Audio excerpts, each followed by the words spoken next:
অবৈধ অস্ত্র এবং এটার উদ্ধার এবং এটার যে চ্যালেঞ্জ আমাদের সামনে রয়েছে আইন শৃঙ্খলা পরিস্থিতির ক্ষেত্রে এবং নির্বাচন সুষ্ঠুভাবে কন্ডাক্টের ক্ষেত্রে, এই বিষয়টিও আমাদের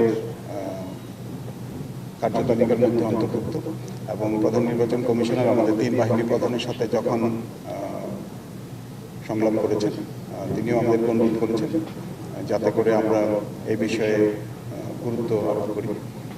আপনারা জেনে খুশি হবেন, যদিও সরকারিভাবে 7 দিনের জন্য নির্বাচন কমিশন থেকে আমাদের মোতায়েনের জন্য মূল 7 দিনের একটা উইন্ডো দেওয়া হয়েছে, কিন্তু আমরা এই 19-20 তারিখের মধ্যে আমাদের সম্পূর্ণ ফোর্স মোতায়েন করে ফেলব, প্রায় 5000 নৌ সদস্যকে, এবং তখন থেকেই তারা বিশেষ অভিযান চালাবে।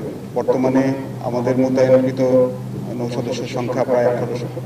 এই সংখ্যা দ্বিগুণেরও বেশি হয়ে যাবে এবং আমরা অবৈধ অস্ত্র উদ্ধারের জন্য বিশেষ অভিযান পরিচালনা করব ইনশাআল্লাহ। আমার বিশ্বাস যে একটি অবাধ, সুষ্ঠু এবং নিরপেক্ষ নির্বাচন অনুষ্ঠানের জন্য সশস্ত্র বাহিনীর প্রতিটি সদস্য দেশপ্রেমের সাথে, আন্তরিকতার সাথে, নিষ্ঠার সাথে দায়িত্ব পালন করবে এবং